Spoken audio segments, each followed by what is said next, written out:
The law office smelled like old leather and lemon polish. Mucka's Turner sat at the conference table, his black suit still stiff from the funeral 2 days ago. Rain drummed against the windows, matching the hollow rhythm in his chest. His mother Doan sat across from him, tissue pressed to her nose. His younger brother Coven slouched in his chair, checking his phone every few seconds. Aunt Patricia sat rigid as always, her hands folded precisely on the table. And Uncle Lunkhead, Mucka's almost hadn't recognized him when he walked in. 10 years, maybe 11.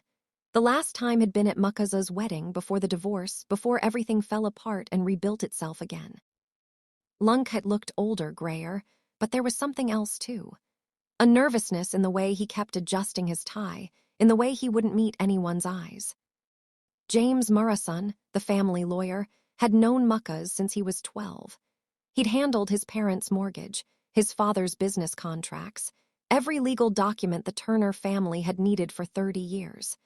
Now he sat at the head of the table with a manila folder that seemed too thin to contain a lifetime.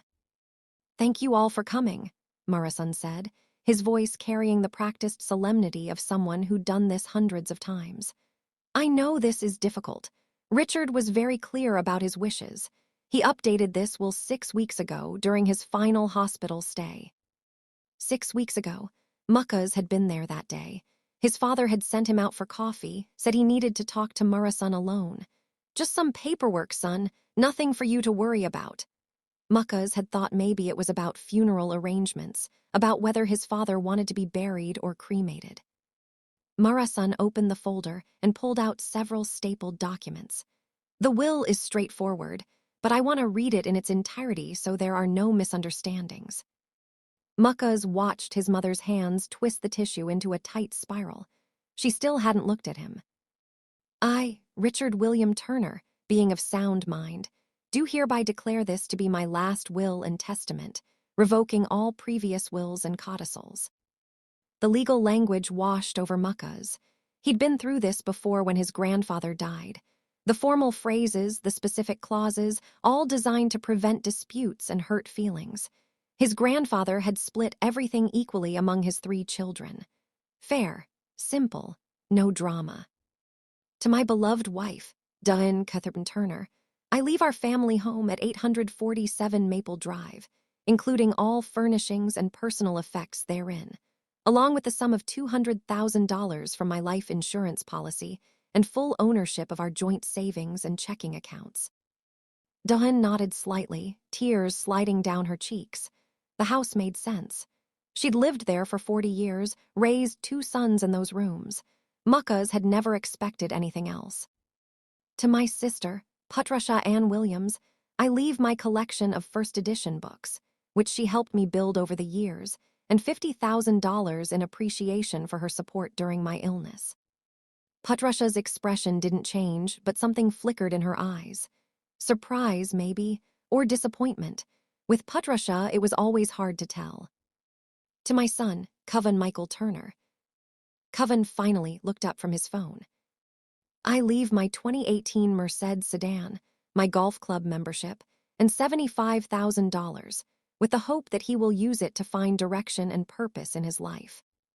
Coven's face went red. Mucka's could see the anger building, the humiliation of that final clause read aloud in front of everyone. Coven had bounced from job to job for the past 5 years, could never seem to find his footing. Their father had bilayed him out more times than Mucka's could count. "Is that it?" Coven's voice was tight. 75 grand and a lecture from beyond the grave. "Coven," Doan said softly, but he was already pushing back from the table. "No, it's fine. It's perfect, actually. Even dead, he can't resist telling me I'm a disappointment." Coven grabbed his phone and walked to the window, his back to all of them. Murrison cleared his throat. "There's more." Mucka's felt something cold settle in his stomach. The way Murrison said it, the way his mother's hands went still, the way Patricia leaned forward slightly, they all knew something he didn't. "To my son, Mucka's James Turner." Here it was. Mucka's tried to remember the last conversation he'd had with his father. It had been about architecture, about a project Mucka's was designing. His father had held his hand and said, "You built something real, son. Something that matters. I'm proud of you. Muckas had cried then, 6 months of tension finally breaking. I leave my love, my respect, and my faith in his ability to build his own legacy. The words hung in the air.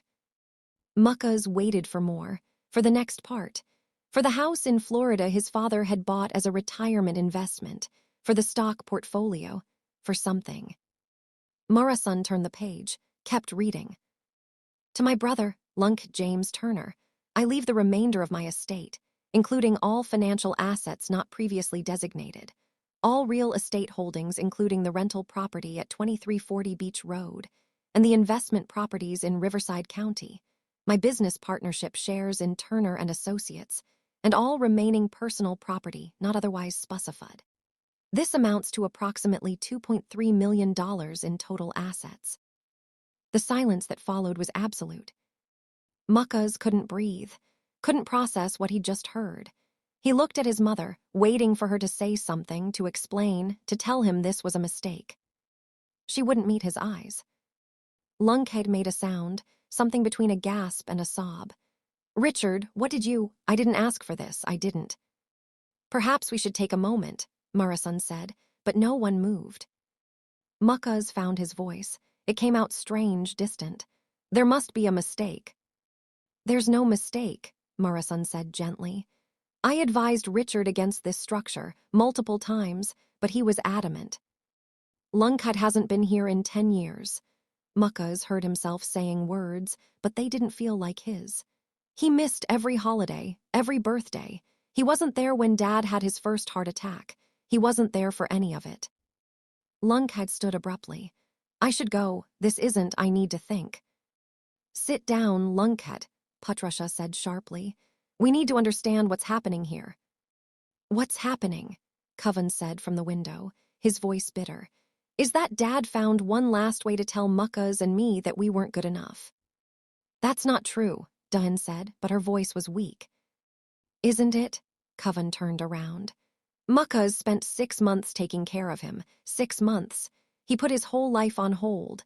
His business almost went under, and Dad leaves him nothing. Not even the rental property he always said would be Muckas's. Marcus thought about that property. His father had bought it 20 years ago and always told Marcus it would be his someday.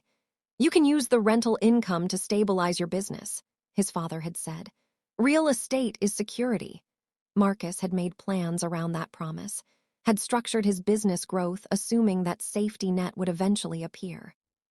Morrison, Marcus said carefully, did my father give any explanation, any letter, anything?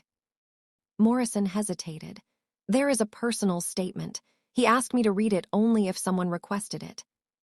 Read it, Patricia demanded. All of it. Morrison pulled out another sheet of paper. His hands, Marcus noticed, were shaking slightly.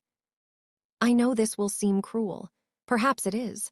But I've watched my sons their entire lives, and I've come to understand something about strength and need. Kevin needs help. He's still finding his way, and this inheritance will give him time to do that. My wife needs security. She's never worked outside the home, and I need to know she'll be comfortable. Leonard needs redemption. 10 years ago, we had a falling out over business decisions. I said things I regret. He stayed away because I was too proud to reach out, too stubborn to admit I was wrong. This is my apology. This is me saying I should have been a better brother. And Marcus needs nothing from me. He's built a successful business through his own talent and determination. He's weathered divorce, financial difficulties, professional setbacks, and emerged stronger each time. He doesn't need my money. He never has. I'm leaving him something more valuable than wealth. I'm leaving him the freedom to succeed entirely on his own merit. No one will ever be able to say he inherited his success. No one will ever diminish his accomplishments by attributing them to family money. I know he'll be angry. I know he'll feel betrayed. But Marcus has always been strong enough to start over, to rebuild, to create something from nothing. This is not punishment. This is my final vote of confidence in the man he's become. To Marcus, if you're hearing this, you don't need my money because you already have everything that matters. You have skill, determination, and character. Build your own empire. I'll be watching and I'll be proud. Morrison set down the paper. No one spoke. Marcus stood. The chair scraped against the floor, harsh and loud. He walked to the door on legs that didn't feel entirely connected to his body. "Marcus," his mother said. He turned. Finally, she was looking at him. There were tears on her face, but also something else, something that looked like guilt. "Did you know?" he asked. She nodded. "He told me last month. I tried to talk him out of it. But not very hard." "He was dying, Marcus. What was I supposed to do?" "You were supposed to tell me. You were supposed to warn me that I was wasting 6 months taking care of someone who was planning to." He couldn't finish the sentence. "He loved you," Diane said. This was his way of showing it. Marcus laughed, a sound with no humor in it. "His love feels a lot like abandonment." He left before anyone could respond. The elevator took forever. He stood inside the small metal box and stared at his reflection in the polished doors. Same face, same person, but everything else had shifted, like a foundation cracking beneath a building he thought was solid. His phone buzzed. A text from his business partner, Julia. "Bank called. We need to talk about the line of credit. When are you back?" The line of credit. He'd taken it out 3 months ago when he couldn't work, when every day was spent at the hospital or handling his father's affairs.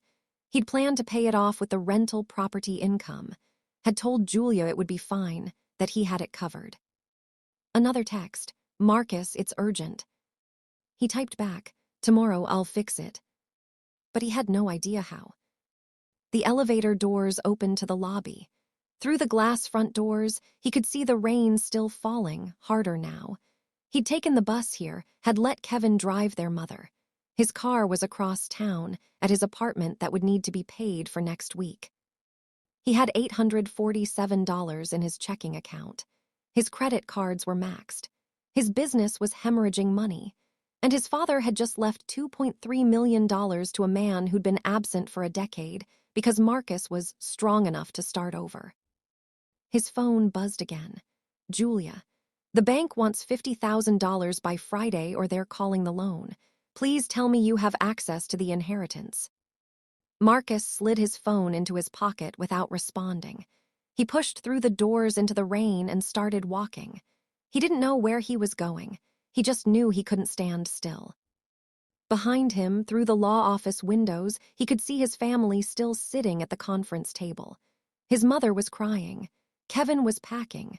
Patricia was talking, her hands gesturing sharply.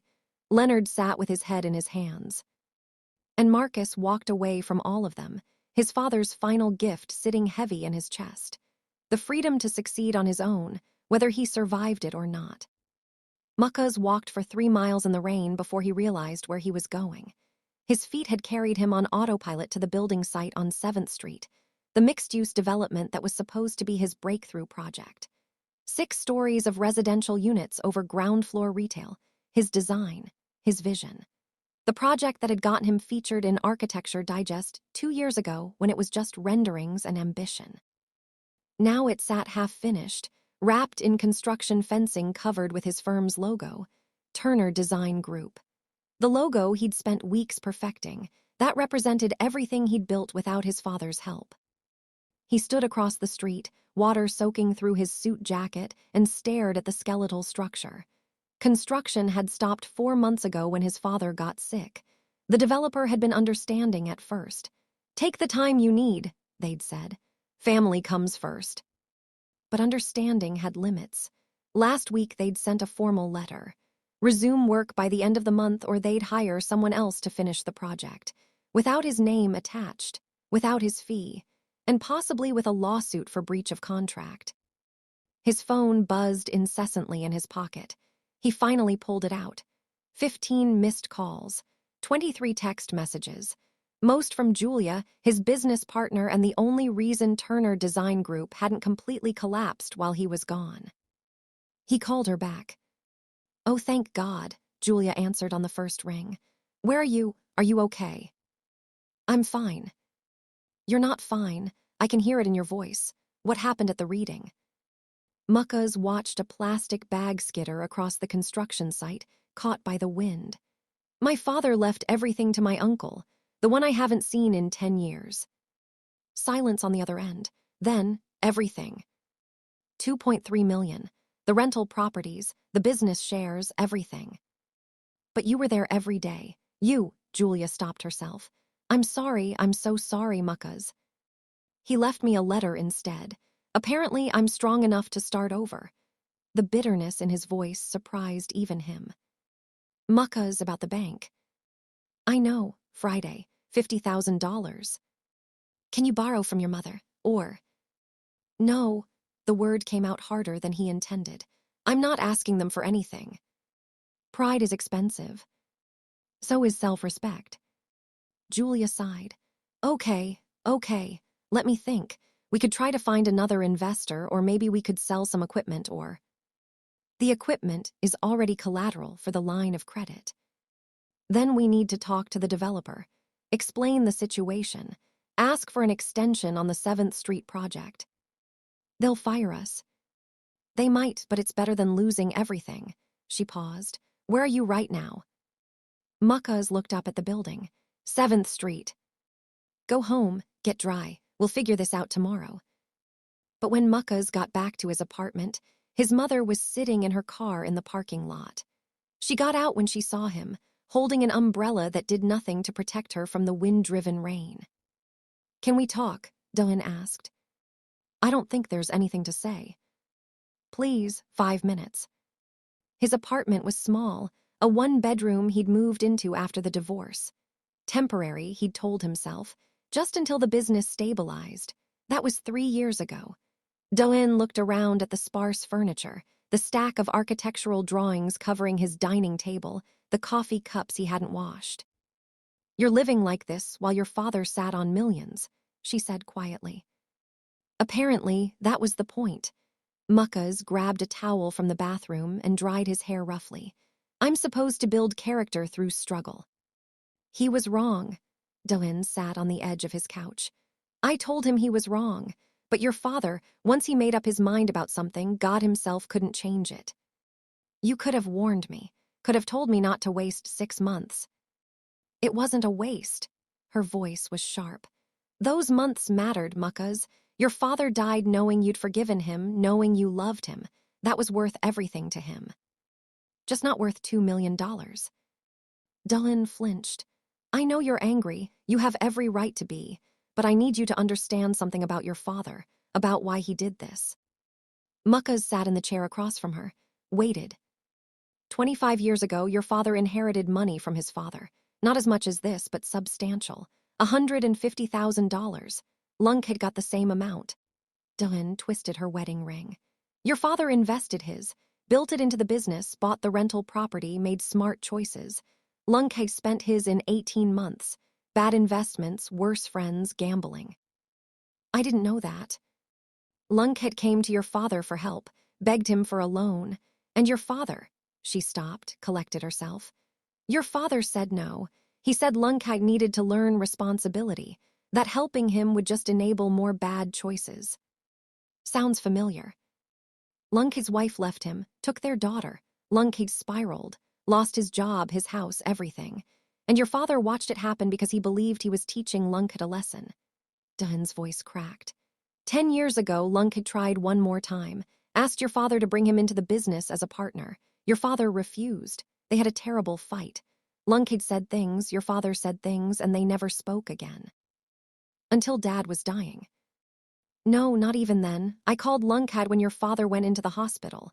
Lunkheim came once, but your father pretended to be asleep. Too proud, too stubborn, too convinced he'd been right to let his brother suffer. Dun wiped her eyes. It was your father's way of saying he was wrong, that he should have helped. That being strong isn't the same as being abandoned. Muckas felt something hot behind his eyes. So I'm being punished for Lunkheim's mistakes. You're not being punished. Your father genuinely believed he was helping you.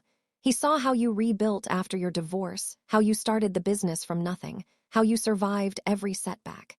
He thought suffering made you stronger. It didn't make me stronger, Mom. It made me tired. I know. She reached across and took his hand. I know, baby, and I'm sorry. I should have fought harder. I should have made him see that you needed help too, that needing help doesn't make you weak. They sat in silence for a moment. Outside, the rain was letting up, leaving behind the clean smell that always followed storms. The bank is calling my loan, Muckas said finally. Friday, $50,000. Dawn's face went pale. Can you pay it? No. What will happen? They'll seize my assets. What few I have. The business will fold. I'll probably have to declare bankruptcy. He said it calmly, like he was describing someone else's life. Maybe he was. Maybe the Muckas who'd walked into that law office this morning was gone, replaced by this hollow version. Let me help. I have the money your father left me. No. Muckas, don't be stubborn like him. Don't let pride destroy you. It's not pride, it's principle. He stood, walked to the window. If I take money from you, then he wins. He gets to be right that I couldn't make it on my own, that I needed rescue. He's dead, Muckas. He doesn't get to win or lose anymore. Then I'm not doing it for him. I'm doing it for me. I need to know I can survive this. That I'm more than just someone's son, someone's project, someone's object lesson in tough love. Dawn stood. You're going to lose everything to prove a point to a dead man. Maybe, or maybe I'll find a way through. Either way, it'll be mine. She looked at him for a long moment, and he saw something in her face shift. Recognition, maybe, or resignation. You're so much like him, she said softly. More than you know. After she left, Muckas sat at his dining table and pulled out his laptop. He opened his accounting software and stared at the numbers. They didn't improve with starring. His phone rang. Lunkhead. Muckas almost didn't answer, but curiosity won. I don't want it, Lunkhead said without preamble. The money, I don't want it. Then give it back to Mom. It doesn't work like that. The will. The will is bullshit, and we both know it. Muckas heard the anger in his own voice, tried to rein it in. Failed. You haven't been part of this family for 10 years. You don't get to swoop in and collect millions because Dad had a guilty conscience. You're right, Lunkhead's voice was thick. You're absolutely right. I don't deserve it. But Muckas, I didn't ask for this. I didn't even know he was sick until your mother called. And when I came to the hospital, he pretended to be asleep.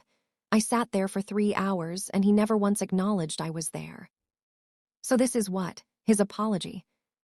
No, it's his punishment for both of us. Lunkhead laughed, bitter. Don't you see? He's making me the villain in your story, making me the reason you lost everything. That's not a gift, it's a curse. Muckas hadn't thought of it that way. I tried to give it to you, Lunkhead continued. I called Murasan after you left, asked if I could refuse the inheritance, have it go to you instead. He said no. The will is ironclad. If I refuse it, it goes to charity. You get nothing either way. Then refuse it. What? Give it to charity. At least then it'll do some good. Silence. Then, you'd rather see it go to strangers than keep it in the family. There is no family, Lunkhead. There's just people bound by DNA and resentment. Muckas. I have to go. He hung up before Lunkhead could respond. Julia called 5 minutes later. I've been running numbers. If we can get an extension on the 7th Street project, and if we can find a private investor for $10,000, and if we can defer some of our vendor payments, we might be able to come up with $35,000 by Friday. That's $15,000 short. I know, but it's a start. We could ask the bank for a partial payment plan, buy ourselves another month to find the rest. Muckas closed his eyes. You should walk away, Julia. Excuse me. From the business, from me. Cut your losses before this sinks you too. Are you firing me? I'm releasing you. You didn't sign up for this disaster. Actually, I signed a partnership agreement that says we're in this together, for better or worse, richer or poorer, in sickness and in health. Wait, that's marriage. She laughed, but it sounded forced. Point is, I'm not going anywhere, so stop being noble and help me figure this out. Why? Why would you tie yourself to a sinking ship? Because 6 years ago, when I was a broke intern with a portfolio and a dream, you hired me. You took a chance on me when no one else would. You taught me everything I know about architecture, about business, about integrity." Her voice softened. "You think I don't know what you sacrificed to keep paying me when your father got sick? You took a salary cut to zero, muckas. Zero. You didn't tell me, but I saw the books. So no, I'm not walking away. We're going to fix this." Muckas felt something crack in his chest. "I don't know how." "Then we'll figure it out together. Tomorrow, 9 a.m., my place. Bring coffee and that brilliant brain of yours. We're going to solve this." After they hung up, Muckas sat in the dark and let himself cry for the first time since his father died. Not for the money, not even for the betrayal, but for the exhausting weight of being strong enough to start over when all he wanted was permission to fall apart. His phone lit up with a text. "Coven, Mom told me about the bank. I have $12K in savings. It's yours if you need it." Muckas stared at the message. Coven, who could barely take care of himself. Coven, who their father thought needed help. Coven was offering help while Lunkhead, who'd inherited millions, offered only philosophy and regret. He texted back, "I can't take your savings." "Coven, it's not for you. It's against Dad. Screw his lessons. Screw his tests. We're brothers. That matters more." Muckas, "Thank you, but no. I need to do this my way." Coven, "Stubborn idiot." Muckas, "Learn from the best." Coven, "Yeah, and look where that got him. Dead and alone with his principles." Muckas had no response to that. He opened his laptop again and started making lists. Assets he could liquidate, people he could call, options he hadn't considered because they felt too much like giving up. His phone buzzed. An email from the developer of the 7th Street project. "Mr. Turner, given the circumstances, we're prepared to offer a 4-week extension on the project timeline. Our condolences on your loss. We believe in your vision and want to see it completed. Please confirm receipt." 4 weeks, not a solution but breathing room. He typed a response with shaking hands. "Confirmed. Thank you. Work will resume Monday." Then he opened a new document and started designing. Not for the 7th Street project, for himself. A small residential home, the kind he'd always wanted to build. Sustainable, beautiful, honest. The kind of structure that didn't announce itself but settled into its environment like it belonged there. He worked through the night, sketching and revising, losing himself in lines and angles and the pure problem-solving of design. This was why he'd become an architect. Not for money or recognition, but for this, the act of creating something that didn't exist before, of solving the puzzle of how people could live better. At dawn, he had a complete design. He stared at it, this house that no one had commissioned, that might never be built.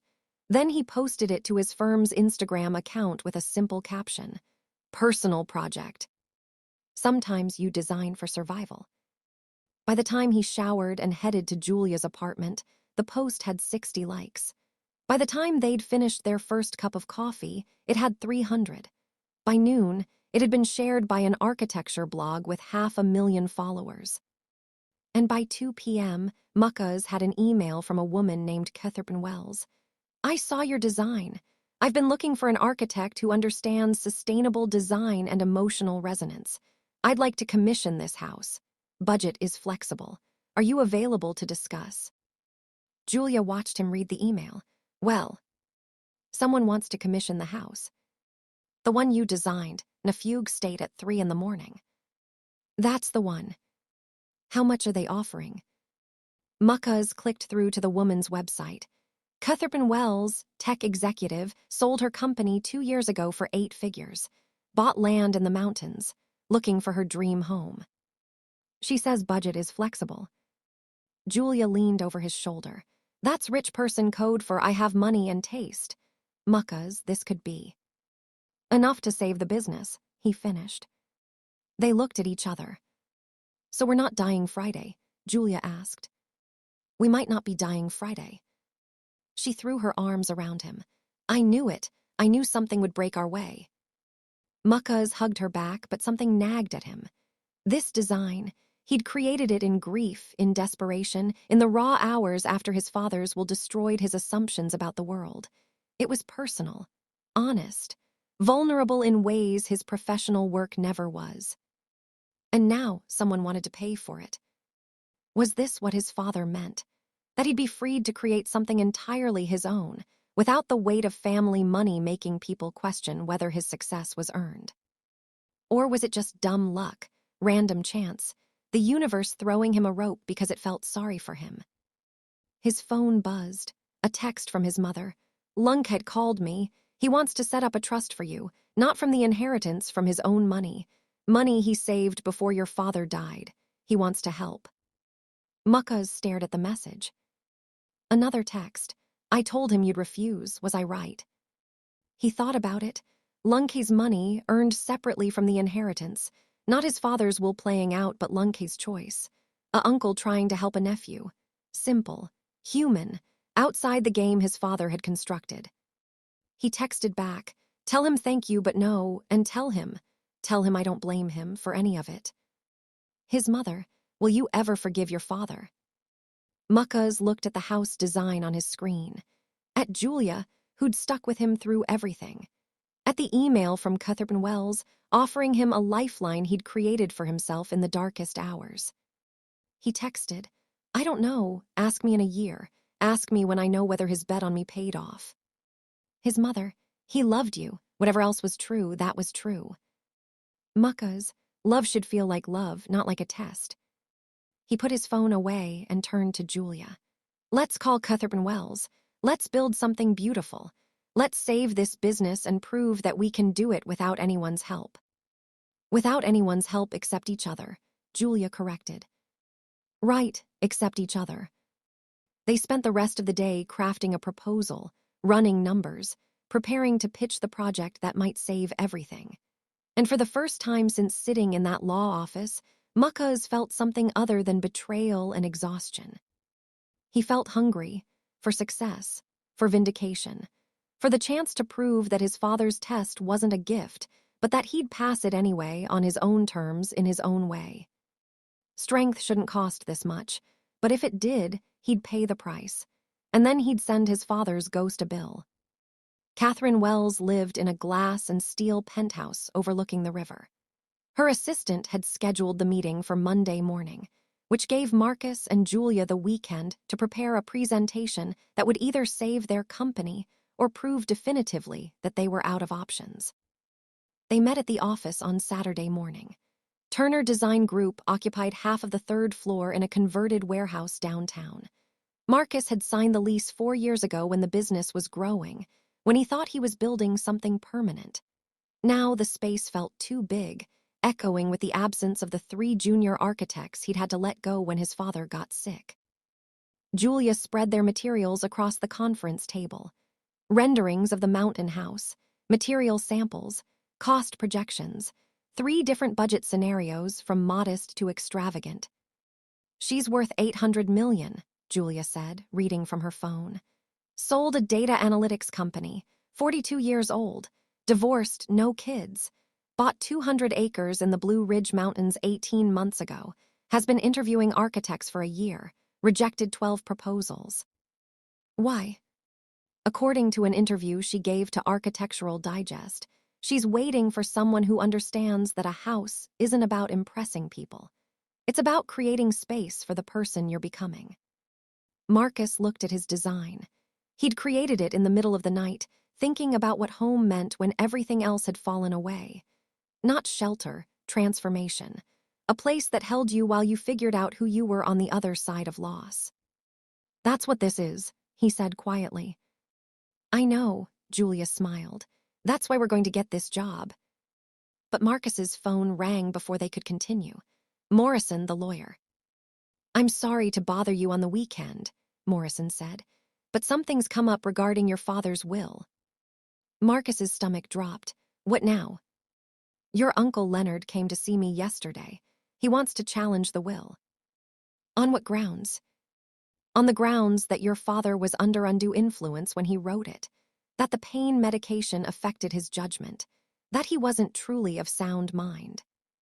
Marcus sat down heavily. "That's not true. Dad was completely lucid when he updated the will." "I know. I documented everything precisely for this reason.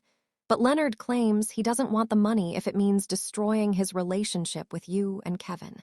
He'd rather see it distributed equally among Richard's children. He told me he couldn't refuse the inheritance. He can't, not directly, but he can contest it, force a legal review, potentially tie everything up in probate for years, which would help no one. Except lawyers. Morrison had the grace to sound embarrassed. Yes, except lawyers. Marcus, I need to know, do you want him to pursue this? Marcus thought about it. If Leonard challenged the will successfully, the estate would be redistributed. Marcus would get his share. Could pay off the bank, save the business, stop scrambling for survival. All he had to do was let his uncle destroy his father's final wishes. No, Marcus said. No. Don't let him challenge it. Tell him to take the money. Tell him it's what Dad wanted, and that's the end of it. Marcus, are you sure? This could solve a lot of your problems. It would create different ones. My father made his choice. I don't have to like it, but I'm not going to spend years in court fighting over it. Tell Leonard to let it go. After he hung up, Julia was staring at him. You just turned down $1 million.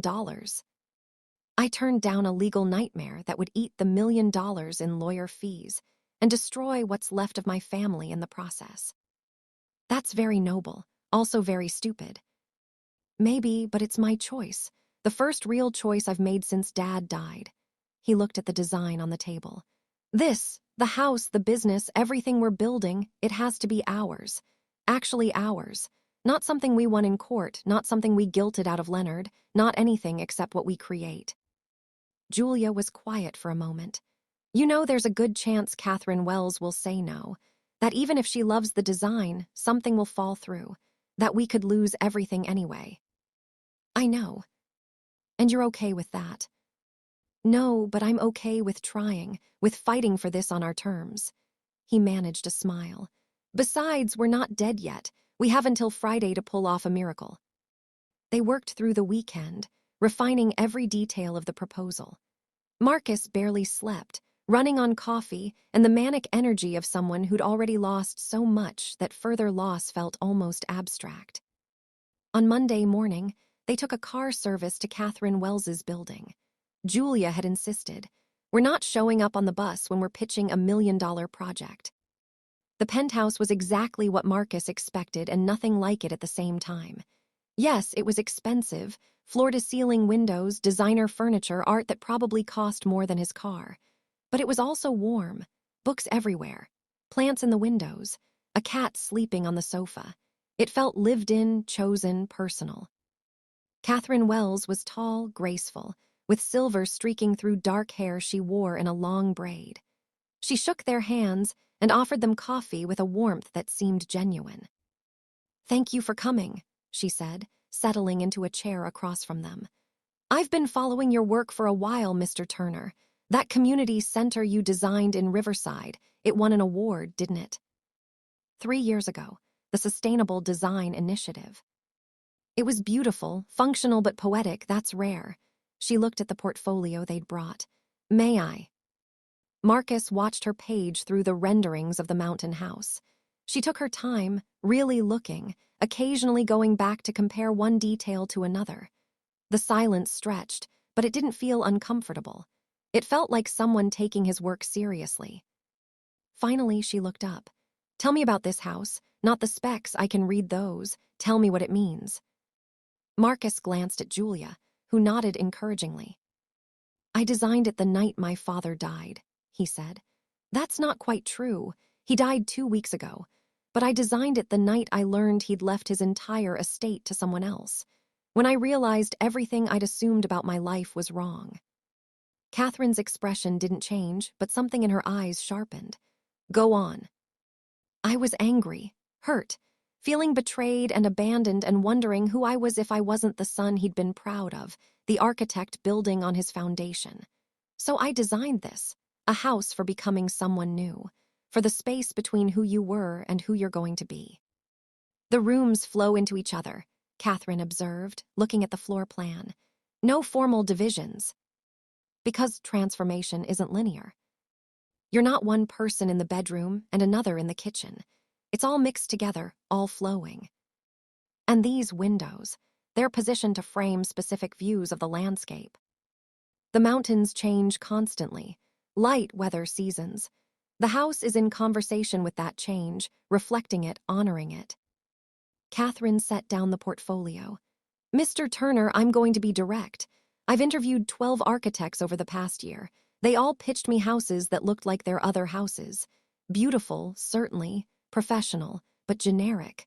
They were selling me their brand, not understanding my need. Marcus's heart sank. This was the letdown, the thanks but no thanks. This is different, Catherine continued. This house knows something about loss, about rebuilding. I sold my company 2 years ago because I realized I'd built my entire identity around it. When it was gone, I didn't know who I was anymore. That's why I bought the land. I needed space to figure it out. She stood and walked to the windows. I'm not looking for someone to design a showcase. I'm looking for someone who understands what it means to start over, to create space for change rather than against it. That's exactly what this is, Julia said. Catherine turned back to them. I know, that's why I'm hearing you.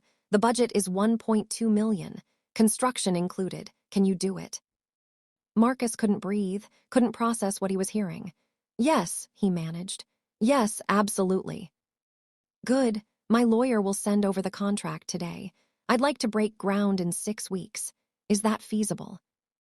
We'll make it feasible, Julia said, her voice steady even though Marcus could see her hands shaking. They talked for another hour about timelines, about Catherine's vision, about the details that would make the house truly hers. By the time they left, Marcus felt like he'd been running a marathon. His shirt was damp with sweat despite the air conditioning. In the elevator, Julia grabbed his arm. We did it. We actually did it. 1.2 million. Minus construction costs, materials, permits, but yes. Enough to pay the bank, restart the 7th Street project, hire back our staff, and actually pay ourselves a salary. We're not dead. We're so not dead. They made it to the lobby before Marcus had to sit down on a marble bench. The relief was overwhelming, almost nauseating. For 6 months, he'd been in survival mode, and suddenly, impossibly, he'd survived. His phone rang, his mother. Marcus, I heard what you told Leonard, that he shouldn't contest the will. Mom, I can't talk about this right now. I'm proud of you. Her voice was thick with emotion. Your father would have been proud too. Would he? Or would he be disappointed I didn't suffer more? He was wrong, baby, about so many things. But he was right that you're strong. You proved it. Not by starting over, by refusing to let any of this break who you are. Marcus felt tears burning behind his eyes. I just signed a contract for $1.2 million. Diane gasped. What? A client. She hired us to design her house. We're going to be okay, Mom. The business is going to survive. She started crying, happy tears this time. Oh, Marcus, oh, honey, I'm so happy for you. I have to go. I have to call the bank, call the developer, call everyone and tell them we're still alive. He paused. Mom, thank you for trying to change his mind, for seeing that his test wasn't fair. I love you, both my boys, equally, no tests required. After they hung up, Julia handed him her phone. You need to see this. It was a text chain in the family group chat Kevin had started after the will reading. Patricia had written, I just heard from Morrison. Marcus refused to let Leonard contest the will. Some people are too proud for their own good. Kevin's response, or maybe some people have integrity, just a thought. And then Leonard, Marcus, if you're reading this, I'm transferring $20,000 to your business account, not from the inheritance, from money I've been saving for the past 10 years, money I earned myself. I know you'll refuse it if I ask permission, so I'm not asking. It's done. Use it for whatever you need. And Marcus, your father was wrong. You deserved better. We all did. Marcus stared at the message. $20,000. Not enough to save them. They didn't need saving anymore. But enough to matter. Enough to say, you're not alone. He texted back, thank you, I'll pay you back. Leonard, it's not a loan. It's an apology for 10 years of absence, for not fighting harder for you, for letting your father's mistakes become your burden. Marcus, You didn't make his choices. Leonard's no, but I let them stand. I'm done doing that. I'm done being absent. If you'll let me, I'd like to be part of your life, not as the uncle who inherited everything, just as Leonard, just as family. Marcus looked at Julia. My uncle wants to be part of my life. Is that a good thing? I don't know, maybe, he typed. Coffee sometime. No talk about wills or money or dad, just coffee. Leonard, I'd like that. They spent the rest of Monday in a blur of phone calls and paperwork. The bank agreed to a payment plan now that they could show the Catherine Wells contract. The 7th Street developer was thrilled they were resuming work. Julia called their former employees to offer them their jobs back. By evening, Marcus was exhausted in a completely different way than he'd been exhausted for months. Not the exhaustion of despair, but of relief, of possibility, of doors opening instead of closing. He went home to his small apartment and looked around at the space he'd been treating as temporary for 3 years. Maybe it was time to stop waiting for his life to start and recognize he was already living it. His phone buzzed, a text from Kevin. Drinks to celebrate, I'm buying. Marcus, where? Kevin, Murphy's, 8 p.m., bring Julia. Murphy's was the bar where they'd held his father's wake. Going back there felt like tempting fate, but also like reclaiming it. When Marcus and Julia walked in, Kevin had already claimed a booth in the back. Uncle Leonard was with him. Marcus stopped. I didn't know you were coming. Kevin invited me, Leonard said. I can leave if you want. No, stay. If we're going to do this family thing, we might as well start now. They ordered drinks, whiskey for Marcus, wine for Julia, beer for Kevin and Leonard. For a few minutes, no one knew what to say. Finally, Kevin raised his glass. To Marcus, who's apparently genetically incapable of giving up. To Julia, Marcus countered, who's the only reason I didn't have to. To second chances, Leonard said quietly, and to being better than the people who raised us. They drank to that. So, Kevin said, what are you going to do with the Catherine Wells money? Save the business, pay debts. Actually take a salary for the first time in 6 months. Marcus paused. And I think I'm going to start a scholarship for architecture students who can't afford tuition, in Dad's name. Everyone stared at him. Are you serious? Kevin asked. After what he did. He was wrong about a lot of things, but he was right that I could survive on my own. I did. I am. And now I can help other people do the same thing but without the cruelty. Marcus took a drink. Maybe that's the real inheritance, not money, not property, but the choice to be better than the pain we were given. Leonard's eyes were wet. Richard would have loved that, even if he couldn't admit it. I'm not doing it for him. I'm doing it because it's right. They talked for hours. About the business, about Kevin's job search, about Leonard's life over the past 10 years. It was awkward sometimes, stilted, the conversation of people learning how to be family instead of just relatives. But it was real, honest, the beginning of something that might grow into genuine connection. Around midnight, Julia excused herself to make a phone call. When she came back, her expression was strange. What's wrong? Marcus asked. Nothing's wrong, but I just got off the phone with someone from the Architecture Foundation. They want to feature our Catherine Wells project in their annual showcase. And Marcus, they want to give you their Emerging Architect Award. The one that comes with $50,000, Kevin asked. That one. Marcus laughed. It bubbled up from somewhere deep, genuine amusement at the absurdity of it all. A week ago, he'd been standing in the rain, watching his life collapse. Now he had more opportunities than he could have imagined. Your father always said you'd make it, Leonard said. He just thought you needed to do it the hard way. The hard way nearly killed me. I know, I'm sorry, for my part in that, for all of it. Marcus looked at his uncle, this man who'd been absent, who'd inherited what should have been Marcus's, who'd been part of the mechanism of his father's test. But Leonard hadn't asked for any of it. He'd been as trapped by Richard Turner's choices as Marcus had been. I forgive you, Marcus said. I don't know if I forgive Dad yet, but I forgive you. Leonard nodded, unable to speak. Kevin raised his glass again.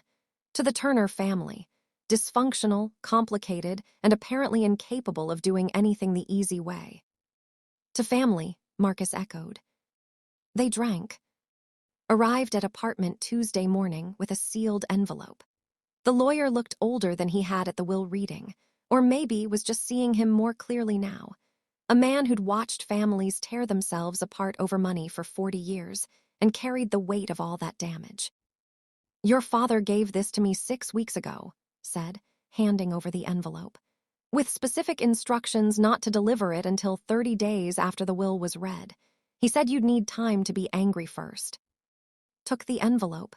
His name was written on it in his father's shaky handwriting. Did you read it? No, that was between you and him. Hesitated at the door. For what it's worth, I've seen a lot of wills in my career, a lot of families destroyed by them. What you did, refusing to let contest it, choosing to build your own way forward, that took more character than most people have. Or more stubbornness. Sometimes they're the same thing, smiled sadly. Your father was my friend for 30 years. He was brilliant and difficult and absolutely certain he knew what was best for everyone. But he loved you.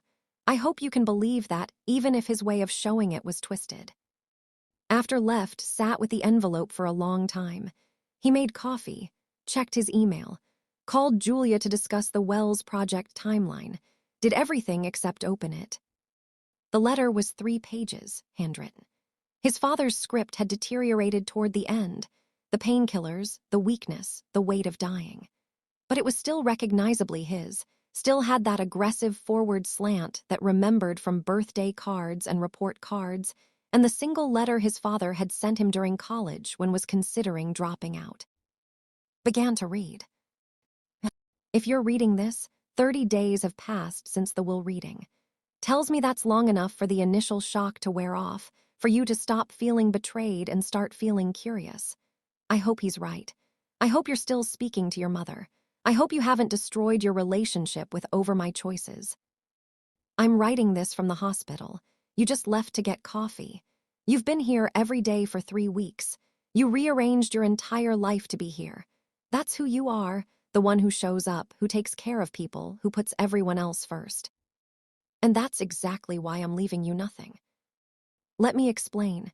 Not to justify, I'm not sure I can justify this even to myself, but to explain.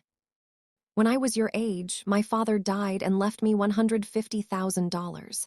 It felt like winning the lottery, like permission to take risks to build something. I invested it, grew it, turned it into the foundation of everything I built.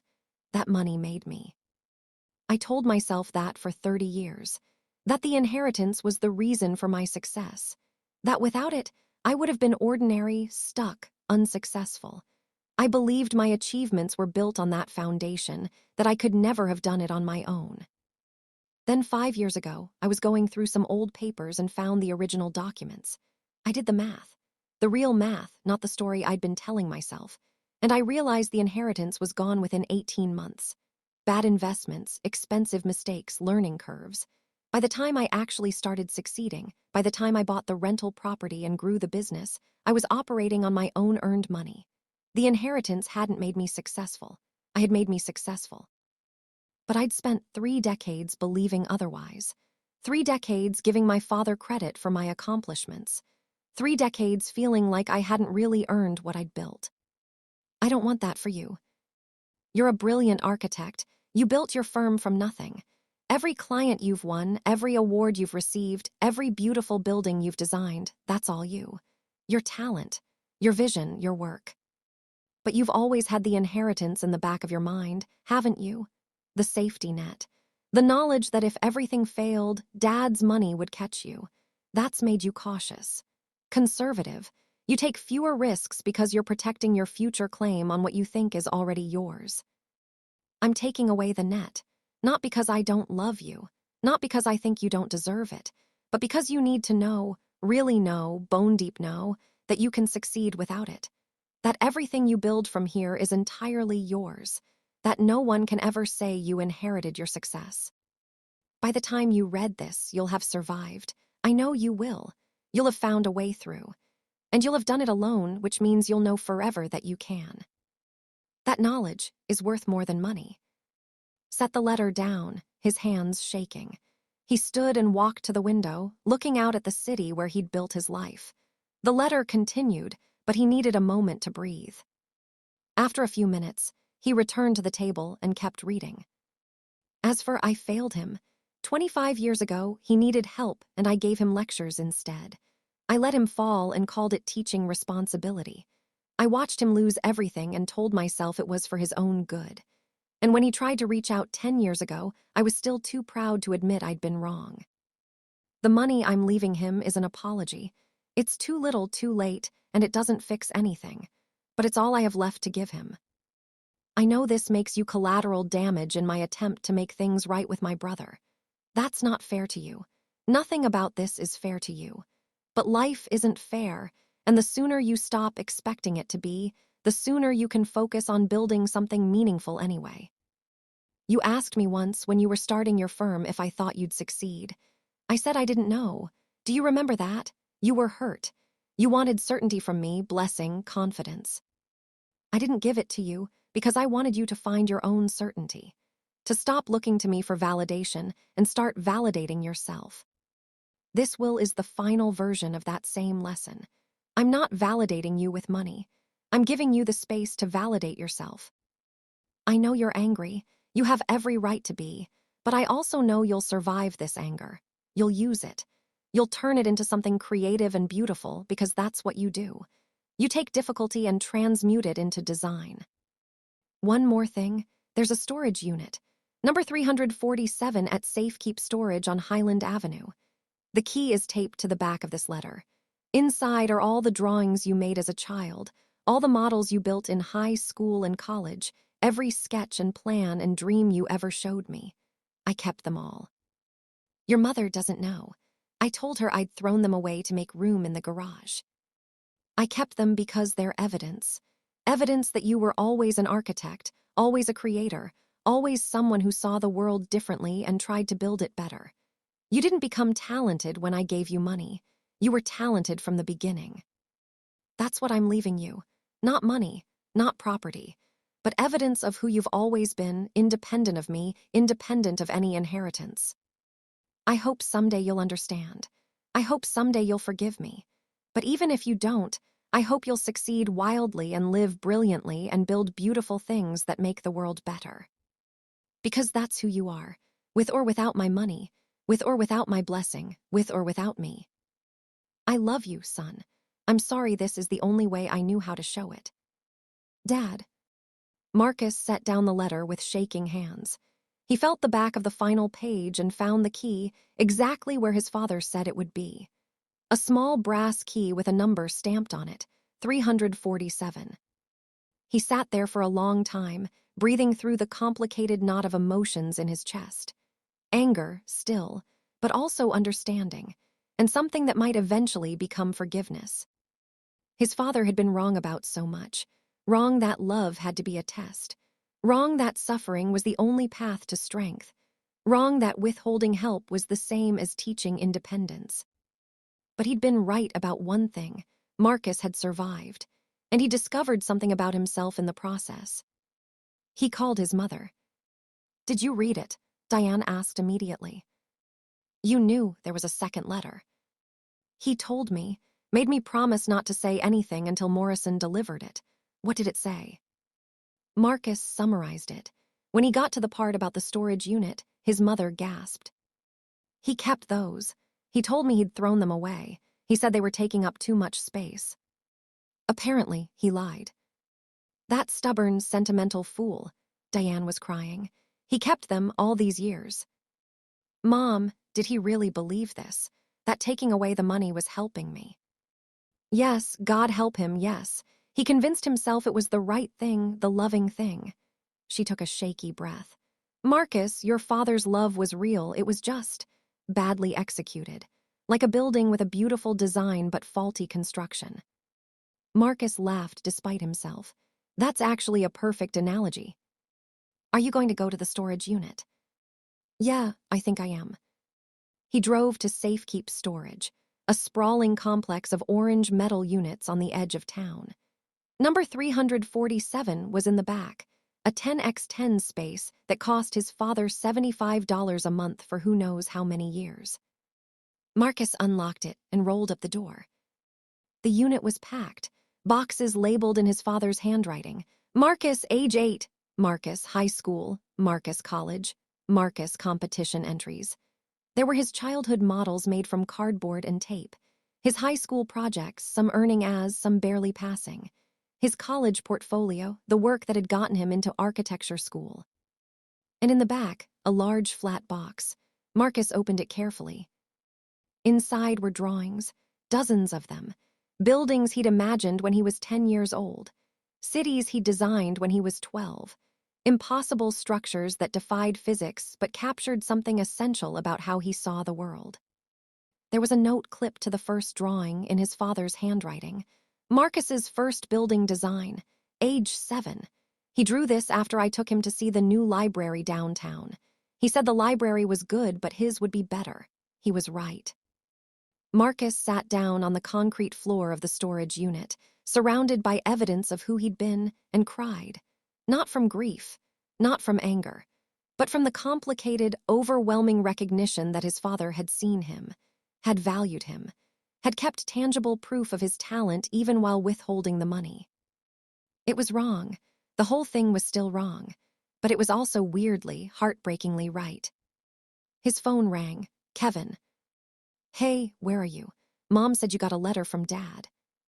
I'm at a storage unit.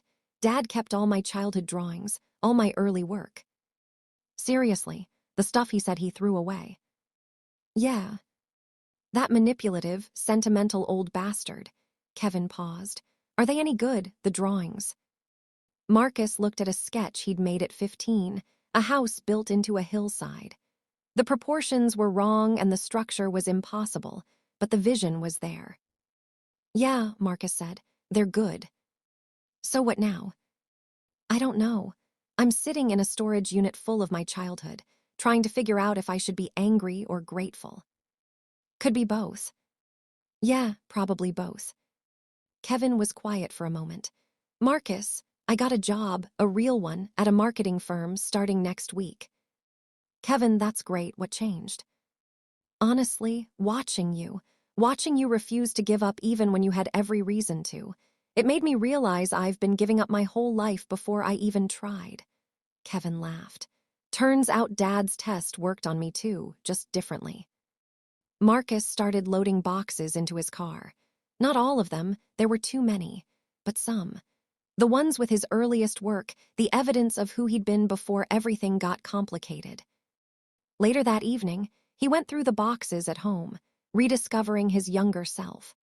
The boy who'd drawn buildings on every surface, who'd sketched floor plans during math class, who'd known with absolute certainty that he was meant to create spaces for people to live better lives. That boy had never doubted himself, had never questioned whether he was good enough. He'd just drawn and built and imagined, trusting in his vision. Somewhere along the way, Marcus had lost that certainty, had let external validation become more important than internal conviction. Maybe that's what the will had really been about. Not teaching Marcus that he could survive without money, but teaching him that he could succeed without permission. His phone buzzed. A text from Leonard. Dinner Friday. I'd like to hear about the Catherine Wells project, and I'd like to know you better. No agenda, just family. Marcus typed back. Friday works. Let's make it a standing thing, every month. Build something consistent. Leonard, I'd like that. Marcus opened his laptop and started composing an email to Morrison. Mr. Morrison, asterisk. Thank you for delivering my father's letter. I understand now what he was trying to do, even if I don't agree with how he did it. I want to set up that scholarship fund I mentioned. Full tuition for one architecture student per year who demonstrates talent but lacks financial means. In my father's name, the Richard Turner Second Chance Scholarship. Not because he deserves to be honored, but because the students who receive it will deserve a chance to build something beautiful without the weight of debt crushing them. That's a better legacy than money sitting in a bank. Let me know what paperwork is needed. Marcus Turner. He hit send. Then he pulled out a blank sheet of paper and started sketching.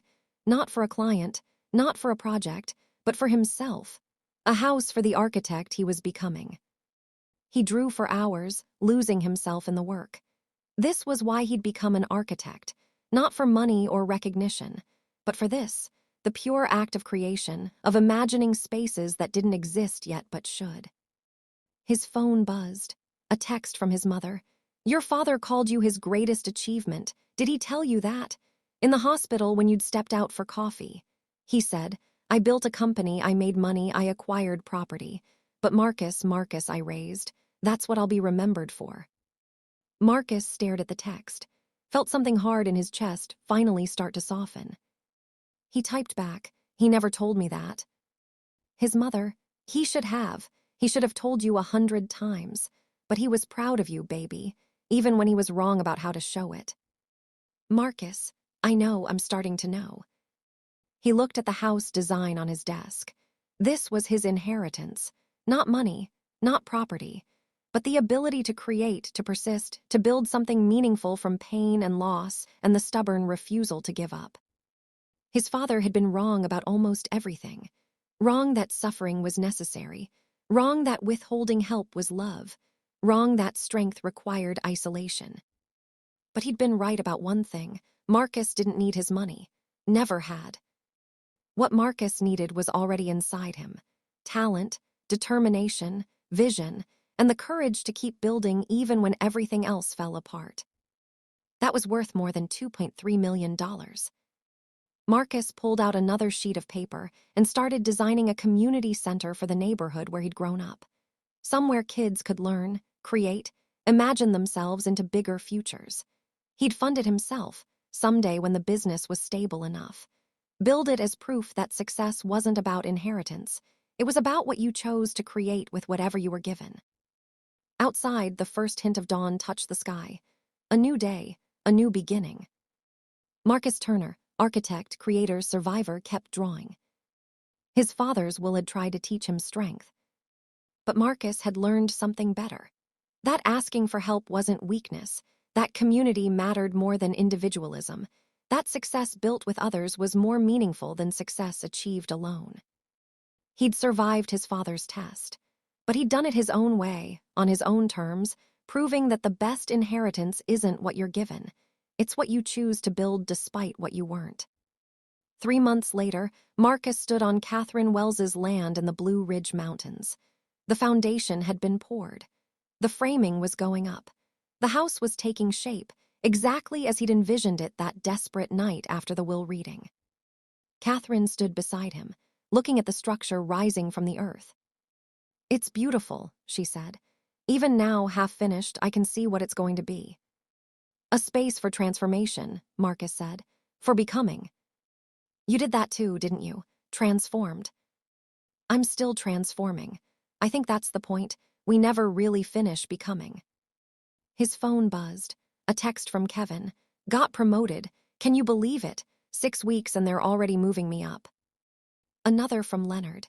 Dinner tonight's still on. I'm bringing someone. Her name is Marie. I'd like you to meet her. And one from Julia.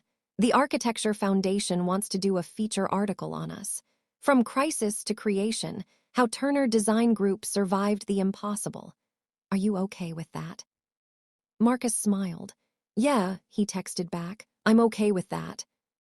He looked out at the mountains, at the house taking shape, at the life he was building without his father's money, but with his father's complicated, painful gift, the knowledge that he could survive anything. Strength shouldn't cost as much as it had. But now that he'd paid the price, Marcus knew its value. And he would never take it for granted again. Somewhere he imagined his father watching. Not proud, Marcus didn't need his pride anymore, but aware that his son had passed the test, survived the trial, and emerged not broken but beautifully, defiantly whole. The will had been read aloud. The inheritance had been given, not in money, but in the space to discover what he was truly capable of. And that, Marcus finally understood, was worth everything.